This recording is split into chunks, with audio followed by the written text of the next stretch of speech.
Hello, everybody, and welcome to the Change in the Climate podcast. Of course, as you know, this show is brought to you by Climate Change Realty, the only real estate brokerage that donates 50% of its commissions to nonprofits dedicated to fighting climate change. If you are looking to create climate action on your next real estate transaction, all you have to do is visit ccrealty.org, and we will find you an agent in your area who's willing to offer 50% of their commissions to help save the planet.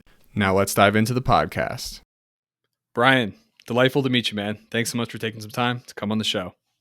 Oh, greetings, Ethan. It's great to meet you as well. Yeah, great to be talking to you from the Sunshine Coast in Australia. We were just talking before the podcast. I have a soft spot for that area. I did a beautiful hike there. God, 4 years ago now. And we always like to get this show started with some background on who you are and how you got to be doing what you're doing at the current moment. Oh, totally. Well, we've got 1.25 meters of rain over just in the last quarter. Here in Australia, it's literally, I had an 8-inch earthworm show up in my bathroom the other day because, it was getting too soaked in the ground. And so earthworm came in under the door and, was cruising around looking for a dry enough place to hang out and breathe. So Yeah. that was a big deal. And I think it's relating. This just showcased how much the ocean is the climate. In other words, the La Nina that we're having right now, super strong La Nina, puts a big warm pool of warm water in the Western Pacific. And literally from Australia to Japan, it's raining. It's been raining cats and dogs this season. Wow. No kidding. And, I just saw the news report in California, huge droughts, in California, and this is just getting worse. So that's La Nina cycle. And, El Nino sometimes will take it the other way for parts of the Eastern Pacific. But this just underscores to what extent, so much of the climate, the majority of the climate is determined by the ocean. Yeah, well, I mean, you'd think that the thing that's like the biggest, I don't want to say the biggest matter in the whole planet, the 76% of the planet covered by ocean, you think that might have an effect on how things work, Just a little effect. Why didn't they call it Planet Ocean? I don't know. I mean, life started in the ocean too. But cool. So Brian, how did you get to be living in Australia right now doing the work that you're doing? What's your origin story? Well, my origin story starts a little earlier, and that is I was actually born into an oceanographic community in San Diego, and my dad was getting his PhD at Scripps in oceanography. And the year I was born, his office mate started measuring carbon dioxide on the side of Mauna Loa, and that was Dave Keeling. So little did I know that the group that my father was working in, he was working on basically measuring that carbon dioxide. By 1965, the head of that group, Roger Revelle, reported to then standing President Lyndon Johnson on greenhouse gases, their increase, and how that would have a transformative effect on civilization. And that was literally more than half a century ago. Wow. And here we are now. It starts way back. So fast forward, my father taught me to love boogie boarding and surfing, to go snorkeling and freediving. He could spend 2 minutes plus underwater, and gave me a love for the ocean that persists to this day. And I'll tell you, when you fall in love with the ocean or charismatic megafauna or charismatic mega ecosystems like the kelp forest, that's when change really happens. That's when change starts. And that's led us to embark upon marine permaculture seaforestation across the Pacific Ocean with our flagship research and development center in the Philippines. And with COVID and all the rest, we had to retreat to I had to retreat to Singapore. The younger portions of our team are continuing to work in the Philippines, and we've scaled by an order of magnitude this year, building a tenth of a hectare. So we're super thrilled about that. We're here in Australia, where Australia has invested $600 million as a public-private partnership to build $1 billion seaweed industry over the next dozen years. So it's a huge opportunity. This is an order of magnitude larger than the investments that have gone into seaweed, seaforestation in the United States. And it presents a huge opportunity. That said, we're doing a crowdfunder right now at climatefoundation.org to actually bring and repatriate this technology back to the States and develop America's first marine permaculture pilot, which we hope to do right off the West Coast as early as next year if we get enough support from our crowdfunders.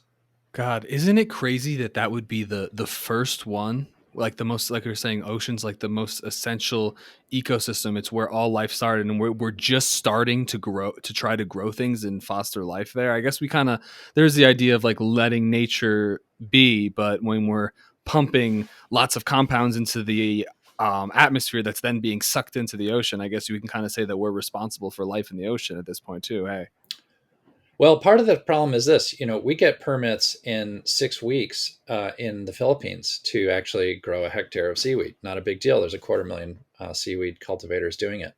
Um, but I talked to my colleagues back in California, and literally it's been a dozen years and they haven't gotten all the permits because there are 17 state and federal agencies that weigh in on whether or not you can grow a fraction of an acre of kelp near the shore, off the West Coast. So with 17 state and federal agencies, the bureaucracy is enormous, and that's a real impediment to making progress on offshore seaweed mariculture in the United States, EEZ waters. That said, we're looking forward to developing some out-of-the-box approaches and solutions, including marine permaculture vessels that are registered with the Coast Guard and are effectively are able to sail the seven seas, and they have a right to safe navigation. So that may be a way to streamline this, but that's something that's still in progress, and it's something we need to try to address because heaven knows California has lost 90% plus of its Nerecistus canopy kelp forest off Northern California. With 90% of that forest gone, it's not coming back because it's been replaced by urchin barrens. And those urchin barrens aren't going to go away until we've addressed 99% of the problem and address the climate disruption. The water's too warm, the nutrient levels are too low, and these seaweeds are not coming back until we can address that. And we're doing that with marine permaculture, fundamentally 1 hectare at a time. And the approach is to use marine solar, wind, and wave energy to restore natural upwelling, get those nutrients, the macronutrients, back to the kelp forest again, and enable it to grow 3 or most of the seasons of the year. Okay, so you just mentioned California, and I want to dive into this a little bit deeper because I think, again, this is something that really disturbs me. I'm particularly concerned about loss of biodiversity, not just on land, but in the oceans as well. As again, we were discussing before the podcast, when I lived in Australia, I was excited to go see the Great Barrier Reef, and we rowed out on a boat 30 minutes to go snorkel down. And there were some cool spots where like there was life still, but when we did the actual scuba diving, you could see that everything was bleached white. So I wanted you to touch a bit before we get into the optimistic stuff about how much loss of life have we seen in the ocean in just the last few decades, and why does this matter for people? I'll tell you why it matters. First of all, there are billions of people around the world today who depend on the ocean for their primary sustenance. Sadly, with the overfishing that's taken place because of the depleted stocks, more than half of the fish biomass has been harvested from the oceans in the last 30 years. And that's pretty devastating. And even more extreme is that 90% of the big fish are gone, which is devastating. I mean, that just changes in such profound ways the ocean. Now, in addition to that, we've documented the loss of 1,000 square kilometers of kelp forest off Western Australia, nearly 1,000 off of Tasmania and Eastern Australia, and on the order of 1,000 square kilometers of lost kelp forest off the west coast of the United States. I didn't know till I went and did the research that there were maps done in the 1800s, done by the U.S. Geodetic Survey, of a continuous river of kelp, half a kilometer wide, that went from like Central California to past the Mexican border. And I was amazed to see that on the map. In fact, it was on the 1853 chart, the 1868 chart, the 1888 chart, and right through until about 1939, where there was a lot of farming, a lot of siltation, a lot of runoff, and that lower visibility affected the ability of the juvenile kelps to grow up from the seafloor 25 meters below the surface up to the surface. And that was where we lost the continuous kelp forest. Now, it was on the map because it was so dense that it was a navigational hazard. You couldn't get your boat into Santa Barbara Harbor without crossing the continuous river of kelp. So it was a navigational hazard that had to be addressed and had to be put on the map. No one alive today has a living memory of the kelp forests that once were off the west coast of the United States in the 1800s. What That's how is profound it is. I'm not surprised. Okay, runoff. It's what exactly is kelp, and how is it different from something like seaweed, or is it a type of seaweed? Kelp is a form of brown seaweed, and all Okay, kelps are brown seaweed, but all brown seaweeds are not kelps. So there's a larger classification of brown seaweed, and then there's green seaweed and there's red seaweed. And it turns out there are several thousand of each. In fact, there are 14,000 species of red, green, and brown seaweeds that have been identified today, and more that haven't been identified. do you know if Asparagopsis is a type of seaweed? Yes, it's a type of red seaweed, and it's Yeah, particularly good at. It's got a high content of bromoforms, and the bromoforms by themselves are toxic, but the whole seaweed is a whole food that is well tolerated by cows and other ruminant exactly, livestock, and it exactly. can cut. 1% feed supplement can cut most of the methane emissions of those ruminant livestock, which is now going to be a requirement in California, leading the way on the United States requirements going forward. I heard that like 18% of all greenhouse gas emissions comes from livestock. I mean, Yeah, it's just crazy. amazing. Yeah, Yeah, that was a big deal. We did a whole episode on that. That was really cool to learn. There's so many optimistic things going on, given the circumstances of the last few years that we've seen such a loss of life. Do you want to, before we kind of get into talking about the Climate Foundation and the work you're doing with marine permaculture, can you kind of explain the connection between regeneration and climate change, and how growing these plants and bringing back life will actually help with the climate situation? definitely. If we got to zero carbon, but it was on a dead planet, would we really have succeeded? Because we'd have lost our food source. There's a big challenge, and the challenge is that our ecosystems in the ocean are collapsing very quickly because they're on the front lines of climate disruption. And ecosystems in soils and on soils are collapsing as well. The Green Revolution was all about, better life through chemistry, adding all sorts of chemicals to our soils to kind of get it to work. It's ironic they call it the Green Revolution, because what we really have now is an emerging biological revolution of our understanding of healthy soil microbial communities that actually fix more carbon, produce the recalcitrant carbon in the soils that will stay for decades, if not centuries, and can really get our understanding of the soil back. I mean, I was amazed to learn that diazotrophic or nitrogen fixing microbes in the soil could actually, fix the nitrogen straight from the air, feed the plants directly, which is amazing. And then various forms of fungi can actually unlock mineral phosphate from the soil minerals and make it bioavailable so that those plants can use them. So it means you actually do have a source of nitrate and phosphate that doesn't depend on chemical fertilizer. And the other thing that really blew me away is that glyphosate is actually an antibiotic. So if you put glyphosate on the soils, you're going to wipe out much of that soil microbial community. So we've got to move from our, kind of better life through chemistry of the last millennium to a biological understanding of the soil that's going to transform what we do.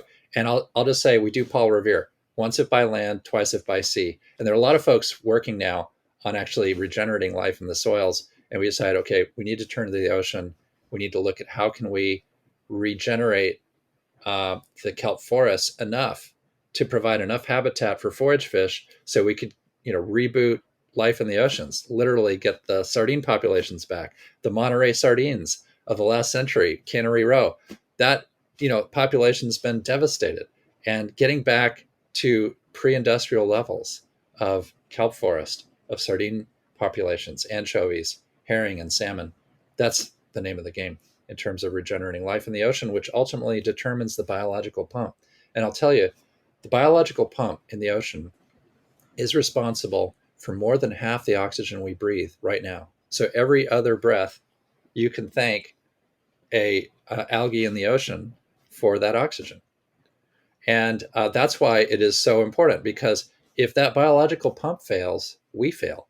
And literally, this has happened before. And those who do not, understand history are condemned to repeat it. But this history is the Permian mass extinction Heard of that one? 251 million years ago. Yeah. It basically resulted from, hey, a global warming spike that happened naturally, but it happened. And that resulted in a warmer ocean, a stratified ocean that stratified ocean didn't get the upwelling that it needed. And as a result, the algae and plankton populations dropped, the oxygen production dropped, the oxygen levels dropped, and 96% of all marine species went extinct during the Permian mass extinction. And that's, we're already 2% of the way to that Permian mass extinction now. If you look at the oxygen levels throughout the ocean, especially in the oxygen minimum zone, the needles have already moved 2% down. Mm-hmm. And so that means they're like 2% of actually having capitulated the Permian mass extinction. So we don't know where that tipping point is, right? But the needles are moving. And unless we actively work to restore the biological pump and enable that natural upwelling to occur and enable marine permaculture, enable this seaforestation to occur for macroalgae and microalgae, that's what we need to do in order to keep things going. Otherwise, we're sliding straight towards a repeat of the Permian mass extinction. And that's the challenge and the opportunity. And with marine permaculture, we're looking to actually restore natural upwelling and get nature back on track 1 hectare at a time, locally in regions and eventually across the ocean potentially. Because between you and me right now, there's 100 million square kilometers of mostly empty ocean that's available that's accessible to technologies like marine permaculture to enable the regeneration of kelp forest ecosystem services offshore. Yeah, you're talking about the Pacific Ocean, which is it's basically like a desert at this point now. Well, there are a lot of marine ecologists who object to the term uh, ocean desert, but I think Sir David Attenborough said it really well when he said these subtropical regions in the ocean are mostly empty ocean. And between you and me right now, there's 100 million square kilometers of mostly empty subtropical and tropical ocean that's accessible to technologies like marine permaculture. And you think that you could be like a farmer in that area and take an area that hasn't typically had a lot of life and use what you know to make it like a thriving ecosystem through human intervention? We call it offshore seaweed mariculture, of which marine permaculture is a variety. And the reason we make a distinction from farming is the following. Farming has a lot of inputs. There's a lot of fertilizer, you got feed and salmon farming and things like that. Marine permaculture has no inputs. We're actually just using the nutrients that are in the ocean and regenerating that natural upwelling that can enable the ocean forest to thrive. And so that's why we distinguish this mariculture, this offshore seaweed mariculture, because it really is a new thing that doesn't have the inputs and the eutrophication and the runoff that would normally be associated with a farming operation. So yes, cultivating in the ocean makes a lot of sense. And with mariculture, there are huge opportunities. I mean, we're talking about families from Australia to the Philippines, disadvantaged seaweed communities, 250,000 seaweed farmers and cultivators in the Philippines, and 2.5 million seaweed cultivators in Indonesia. So it's this huge opportunity to actually reduce nutrients that are associated with runoff using the seaweed cultivation, restore natural upwelling, and enable helping nature get back on track again. I mean, without upwelling, we're not life in the ocean doesn't look very promising. Can you tell people what upwelling is and explain what this ocean pump system is and how it operates and why it's changing and how we can kind of fix it or make it better? Definitely. Pre-industrially, you'd have offshore winds that occur from Santa Ana's in California to normal westerlies, let's say on the East Coast. Those offshore winds move the warm water offshore and bring up colder, deeper water from underneath. That's how it normally works, and that works fine in a pre-industrial world. But Mm-hmm. in a climate disrupted world, that ocean is 1.1 to 1.6 to 2 to 4 degrees higher than normal. I mean, I've seen it like off my hometown of Woods Hole, Massachusetts. The ocean average is 1.1 Celsius. That's just under 2 degrees. But um, I've looked at the temperature records over the past 120 years, and off Cape Cod, the temperature's actually gone up 2 degrees Celsius in that time, which is at least 3 degrees Fahrenheit more than where it was pre-industrially. So that's had a huge effect. And off the eastern shores of Tasmania, it's 3 to 4 degrees Celsius, which would be 5 to 6 degrees Fahrenheit warmer than it was back then. And 95% of those kelp forests, the canopy forming macrocystis kelp forest, is gone. And it's actually just missing. I've gone diving on it years in a row, just like off Northern California, where we've lost 90% or more of the Neurocystis kelp forest off Northern California today. So when you say that the kelp, when you're planting the seaweed or the kelp forest and it doesn't need any inputs, does that mean you just like attach it to the sea floor and it just feeds off the sun and just grows? We actually build a submersible platform that provides an attachment point, it's a substrate for the seaweeds to attach to and grow from there. Not only is it a substrate, but it is an irrigation system. So think of it like hydroponics for the ocean. And what we do is we bring up enough cool water to actually irrigate the kelp forest and enable it to get back on track again with enough nutrients in order to thrive. And that combination results in a regenerated kelp forest offshore, which is transformational. And all it is restoring natural upwelling that occurred pre-industrially. But in a warmer world, you don't, it's an energy barrier to that upwelling. And so without using some kind of energy source, and we use wave energy, wind energy, and marine solar to restore that natural upwelling and get that hectare of irrigation going again. Well, how do you actually do that? Do you like get a pump underneath the water and push cold water up to feed the seaweed? Yeah, it started more than a dozen years ago, and we had partners at AppMotion, and we worked with the University of Hawaii, and we actually we actually used a wave-driven pump in the Pacific Ocean to bring huge amounts, cubic meters of water back up to the surface, and we were actually able to demonstrate the regeneration of algae growth. And I realized then two things. One is that the forage fish had no place to hide, and we had to try to build a habitat for those forage fish, because for sardines and anchovies, if you don't have a habitat, that's probably more important than food itself, because you're going to get eaten that night. I mean, you just like, if you don't have habitat, it's like not having a house.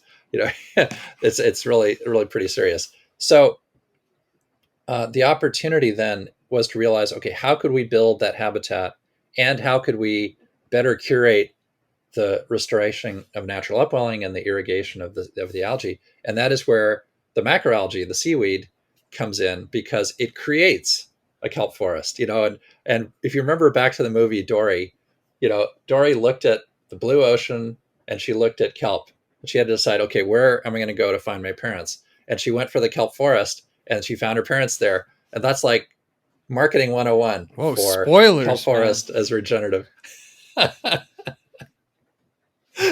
Come on. Sorry for the spoilers.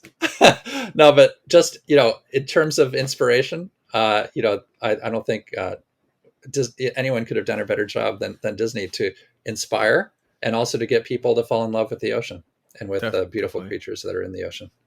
So all of your work is being done right now under the umbrella of the Climate Foundation. Is that right? Yes, we are we've developed marine permaculture from its inception at technology readiness level 1 through a series of trials across the Pacific Ocean to really demonstrate that, yes, we could grow algae. It would respond to natural upwelling, restoring the natural upwelling, and even the commercial forms of algae, because there is a multi-billion-dollar industry growing seaweed, particularly in Asia, where more than 95% of it's grown and food? most of it is eaten.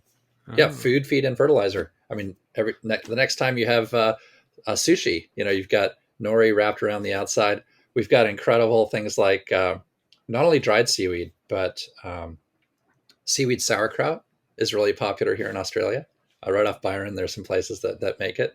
And we've got a whole variety of food products. I've even had seaweed lasagna, where you replace the high glycemic index lasagna noodles with kelp, actual kelp noodles. So those kelp is just incredibly, you're replacing a high glycemic index gluten food with a whole food that's natural with a low glycemic index and incredible properties. And I'll tell you, kelp lasagna, oh yeah, it's beyond superfood status. I have a little seaweed every day, and look what's happened to me over the last few years. Yeah, doing well, huh? Well, you get into it. Yeah. I like that. Any particularly exciting developments at the Climate Foundation recently? Well, the big one is just last month we won the X Prize for carbon removal. Let's And so go. we are like locked and loaded to launch the whole marine permaculture industry, thanks to all the folks at X Prize and the Elon Musk Foundation. So what does that mean? That X Prize is for drawdown? Is it every month? Is it every year? Is there only one person? Like, what part of the prizes you win?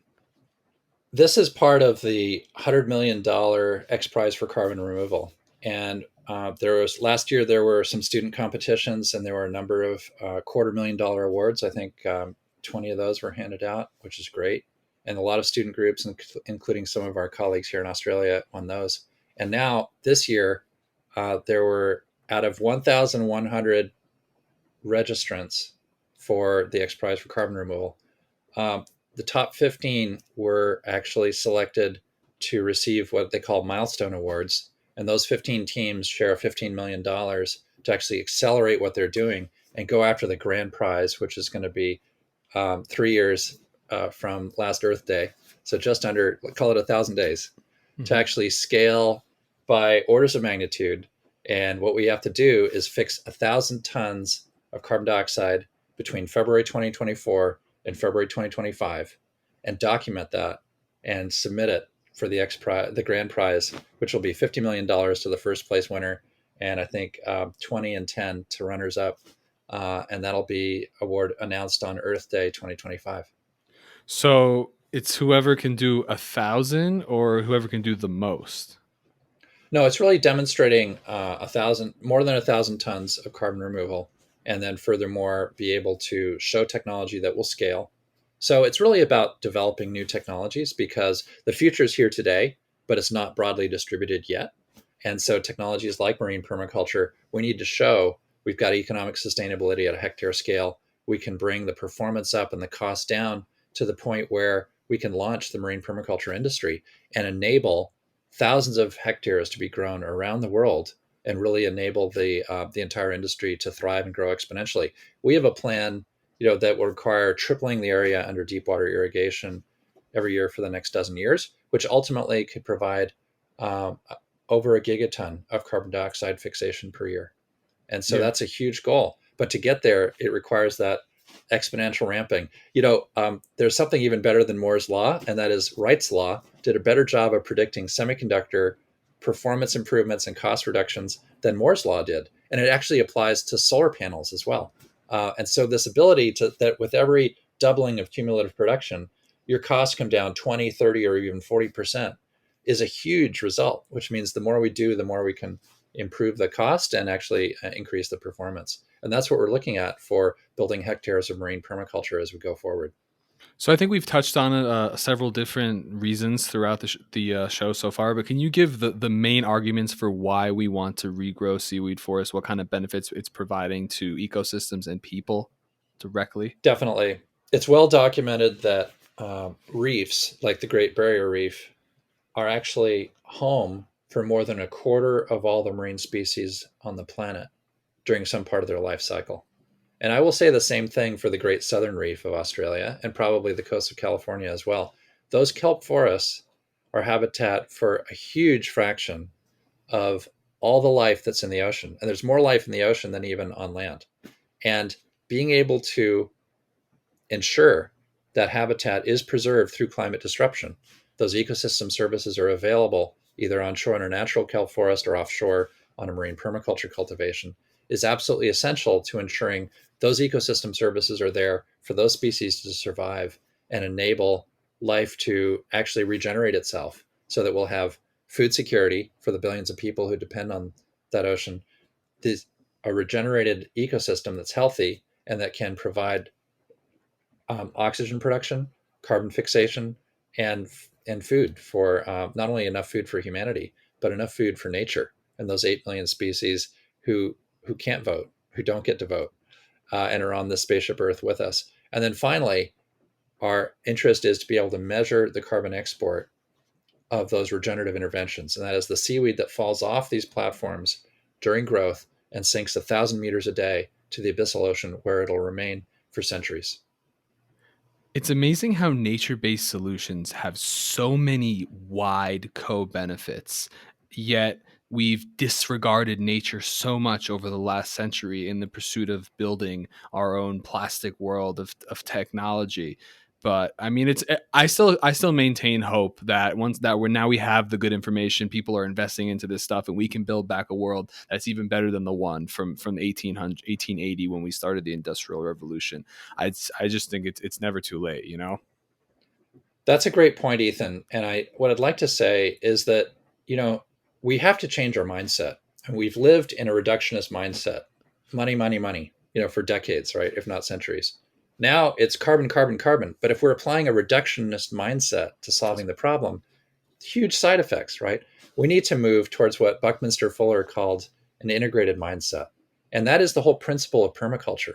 If we're going to make an intervention, we want to have 3 or 4 benefits because it costs a lot to make those interventions. And so we want to have ecosystem benefits. We want to have food security benefits. We want to have sustainability benefits, economic and otherwise. And we want to have climate benefits. And so by designing integrative solutions like marine permaculture, we can actually identify integrative solutions that can get us back on track to restoring a healthy climate while having good food security for human and natural populations. Yeah, and here's one of the most exciting things about this is that I mentioned this on a couple episodes ago. How I did a whole podcast on mangroves and how all we did they re-wetted an area, and within like a week, the little baby mangrove trees were beginning to grow already. So it's not like it takes this monstrous effort to bring life back. Like all you have to do is plant a seed, and then it creates a positive feedback loop. As long as you don't have conditions where you're consistently having toxic nitrogen running off into the ocean and killing all the seaweed, if you restore the ecosystem, it will grow back very, very quickly. Like I always like to bring up the example of like Chernobyl, which is like an abandoned city that's now bustling with life, and there's animals running all over the streets and stuff now, which is really cool. So yeah, I wanted to ask you about how fast these seaweed plants grow when you're doing this marine permaculture process. They grow the seaweed, the giant kelp will grow half a meter a day. That's how it's like you can practically see it growing. And I'll tell you, we've got firm evidence that in the seas as well as the soils, you give nature half a chance and she will rebound with exponential bounty. And we've Right. got it right now. Our platform, we've got the deepest water moored platform of seaweed on the planet right now at 350 meters deep, and it's growing seaweed beautifully. And I'll tell you, we've got thousands of sardines that hang out there, hundreds of tuna fish come in, dozens of dolphins have spent more than a month around our platform. We even had a whale shark swim 200 kilometers and spend 3 days with us eating the algae around it. So that nature's voted with her fins. And she said, you've got the good stuff. And it's right there regenerating life on the marine permaculture platform. Yeah. Oh man, I get so excited thinking about if that was like everywhere. You know, when I was out in Australia, every so often you could like look into the distance and see like some whales jumping out of the water. Like imagine if we were always, I mean, it's dangerous if there's animals that are going to attack us, but I mean, a life that's a world that's bustling with life just seems really appealing to me. I've always been fascinated with animal life though. What are your thoughts on how to preserve the remaining like coral reefs? And then because as I understand it, they're mostly dying because of the change in acidity levels and the increased temperature of the ocean. No, that's not right. Yeah. It's School well, the me. temperature. You're spot on the temperature. It's called thermally induced photobleaching, which means the water's too warm, and the amount of oxygen produced by the little zooxanthellae inside the coral polyps becomes too much, and they have to shut down that algae production, and so they either eject the zooxanthellae or they turn them off effectively. And so the problem is those little zooxanthellae represent 90% of the food source for those coral animals. And so, unless they get back on track, they're kind of on life support, right? They're not going to lay down more calcium carbonate. They're kind of eking out a little survival. And then, after, months later, they'll either die or they might succumb to disease. Sometimes they'll be able to recover, but they're not growing. And that's the challenge. We need to move from these insults and devastations to those coral reefs back to regeneration.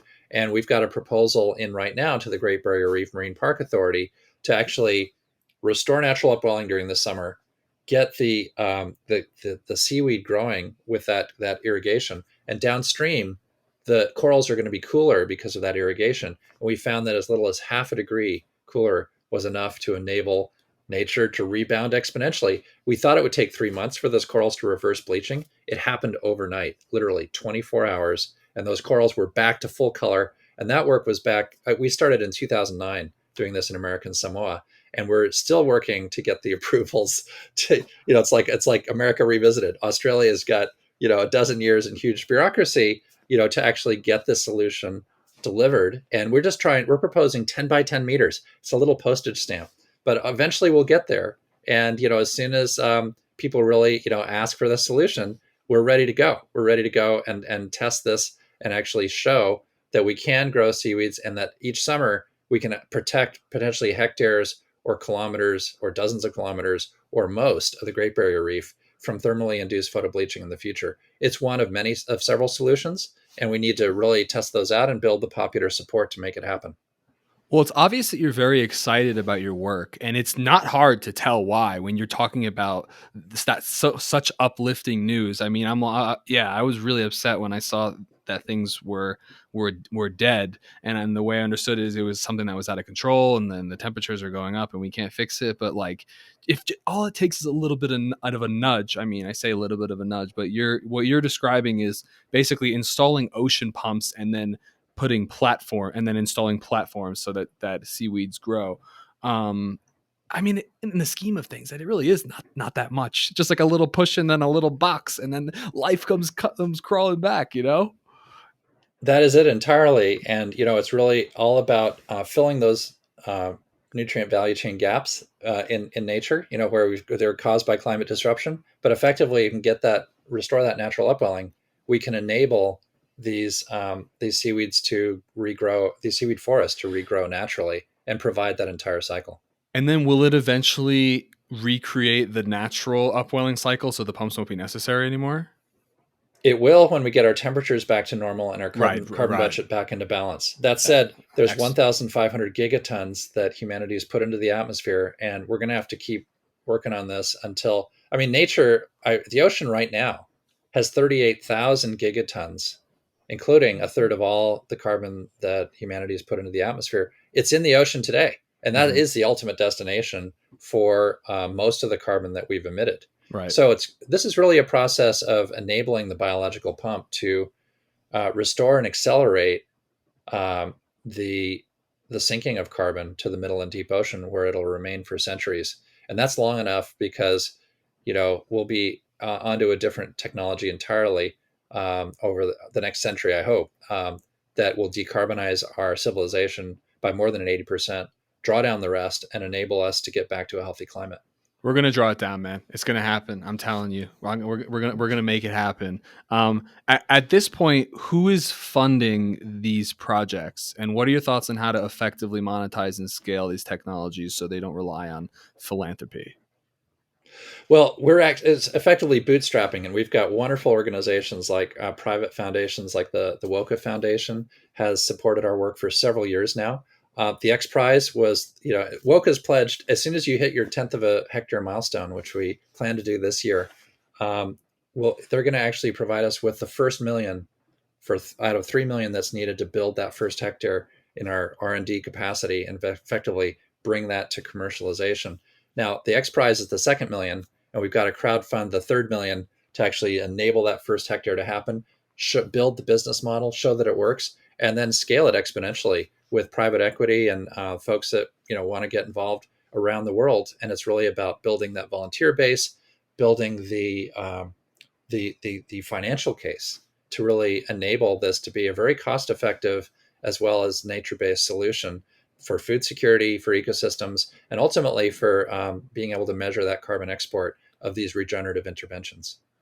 So what actually is the business model? Are you talking about regrowing an ecosystem and then people like fishing it? Or are we talking about carbon credits? About what was the actual like economic model that you're proposing?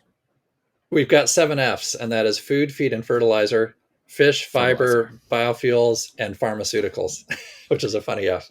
But Yeah.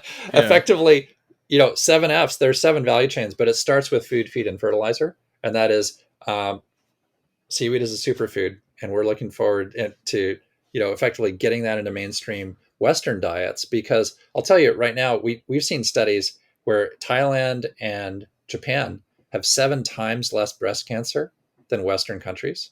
7 times. That's amazing for a leading cause of illness and death. I mean, that's huge. That's just one example. Metabolic syndrome. It's amazing, but seaweed has a profound effect on reducing metabolic syndrome, which leads to type 2 diabetes and obesity. So imagine a little seaweed every day, catalyzing smooth digestion, improved immune system, and addressing metabolic syndrome. So literally getting seaweed into our diet regularly is a huge factor. And then secondly, we've talked about the methane emission reduction in ruminant livestock. And the third is that we've developed some liquid biostimulants that can result in double-digit yield increases on almost most flowering crops, and that includes vegetables, fruit trees, flowers, and even row crops. And it's a little known fact that the Napa Valley wineries and vineyards wouldn't think of doing business without biostimulants that increase the number of grapes, the yield of grapes per acre, and all the rest. We need to apply that technology across our industry because there's only like 3% of America's cultivation actually uses seaweed foliar biostimulants today. And so there's a huge opportunity to bring that back. We've done trials with the rice farmers in the Philippines. They're getting 15 to 30% yield improvements. And what's more is they can maintain their yields using 20% less fertilizer. And these days, I don't know if you checked, but nitrate fertilizer has gone through the roof, with all of these problems with natural gas. Well, in Europe, the natural gas was the supply of, for making nitrate fertilizer. And groups like Yara have actually shut down their production of nitrate fertilizer, which is going to cause food crises all over the world. It's not their fault. The price of natural gas has gone up so high that the production, has been problematic. And so the real challenge is, okay, in this really expensive world for growing food, anything that'll reduce nitrate fertilizer requirements by 20% means less cost to the farmer. It means less runoff, 20% less runoff, and 20% less nitrous oxide going back into the atmosphere. And nitrous oxide has 300 times the greenhouse gas potential of carbon dioxide. So I love that those 7 Fs. I think that all makes sense, but those are all 7 different industries. So I'm wondering who's going to actually, cough up the money and grow the actual product. Is there going to be one producer who's then selling to all different consumers that are then middlemen who are selling it to the end consumer? Or what is your idea about this? Like, who's actually going to spend the money up front and grow the seaweed and regulate the ecosystem so that and all those different industries can actually use it? We're working with partners in forming a marine permaculture alliance that's going to enable a whole industry to be launched to provide direct sales of food, feed, and fertilizer to all of the places in Asia and Australasia and across to the Americas and Europe. There's a huge opportunity here, and we see this as a chance to launch an entire industry and to enable that industry to cooperate and collaborate effectively and effectively accelerate this rollout, because we're all on this spaceship Earth together. And our challenge and our opportunity is to scale fast enough to actually address the food security challenges we're going to have in the difficult years to come, and ensure that ecosystems stay on track, and actually scale the carbon fixation enough to get nature back on track on fixing gigatons of carbon each year in the soils and the seas to ensure that we can decarbonize and draw down enough to actually get us back to a healthy climate. What are your thoughts on just broadly how we can effectively monetize regeneration so that we have a global economy that's primed to be working for life rather than against it? So that we come in, what you can call it, like the fifth industrial revolution or something. For lots of different ideas about this. I call it the regenerative economy. Right. It starts in your own backyard. And actually, I work with a wonderful company called Thrivelot and help them, advise them on how to actually enable us to scale. But Thrivelot is Thrivelot.com is rolling across America, and they're actually turning 30 or 40 million acres of grass can potentially be turned into a food forest that can feed humanity, can feed nature. I mean, the animals love it. And actually, imagine just building a food forest in your backyard. That's an incredible way to start in the soils. And then we think about basically doing the same in the seas with marine permaculture and regenerating acres of kelp forest, offshore, and working with people around the world in coastal communities to enable that to happen. So once if by land, twice if by sea. Paul Revere was right. Yeah, he was. Yeah, my first client, that was his plan when he bought the house, is to build this food for us, and he's been getting after it. But it's a lot of work, It's a lot of work to be a steward of the planet. But we're at the point as Americans, I think we have a lot of responsibility with all the privileges that we've been given, the opportunities that we have to use that responsibility. Like Uncle Bed said, great power, great responsibility. Just kind of get after it and make the world better. And now is the time to do it. And there's more and more tools coming at your disposal every single day to not only make it easier, but make your impact even larger. So, Brian, it's been really, really cool to talk. I'm actually honored to have been able to speak with you. I really think the work you're doing is absolutely fantastic, and your energy clearly comes through on the microphone or whatever. So it's been great. Do you have any final pieces of advice for young folks who are passionate about building a better world? I'll provide a bit of advice that was handed to me, and I can pay it forward. And that is, I had as an advisor Richard Feynman at Caltech, and I was getting my PhD there, and he provided some great advice, which was to vote with your feet, to work on projects that you love that speak to you, and really voting with your feet is about working on projects that are going to regenerate a healthy civilization for all of us to live on, a sustainable civilization. And that's why we're enthusiastic to have volunteers and other kinds of contributions at climatefoundation.org and effectively build the future that we're going to need that's going to regenerate healthy climate on the planet and healthy ecosystems for all. Yeah, one of the things that I love about regeneration and that I don't like as much about net zero is that net zero is a finite goal, and once you reach it, you're done. But regeneration, there's no limit. You can continue to go on and create more and more life endlessly, as far as I'm concerned. I mean, we're talking about going and colonizing Mars. Like the mission never ends, and I think that's a really meaningful way to spend your time, to always keep striving towards more and more and more. But that's just me. Yeah, it turns out net zero is not enough. I mean, it's not really Right. broadly admitted yet. But the reality is we get to net zero and those glaciers are still melting. Totally. The methane is still bubbling out of the ocean and the plankton are still dying. And in what universe is that going to go well for us? There's no way. I mean, you built in decades, if not centuries of warming. So we got to go way past net zero. I mean, we have to do 80% decarbonization now, cut most of the methane on the planet, because this year's methane will contribute to the next 20 years of warming more than this year's carbon dioxide. By And 10, then 10x, I furthermore, think. Yeah. well, it's actually 71 times the greenhouse gas potential, Even but more. it's huge. And so the reality is we got to get a handle on the methane. We've got to, decarbonize and then draw down the rest. And that starts with nature-based solutions. And that is regenerating healthy soil microbial communities on land and regenerating natural kelp forests with sea forestation in the sea. I'm fully on board. Dr. Brian, you're the man. Oh, thank you, Ethan. Great to meet with you. You as well. All right, everybody. And we'll see you again. Take care.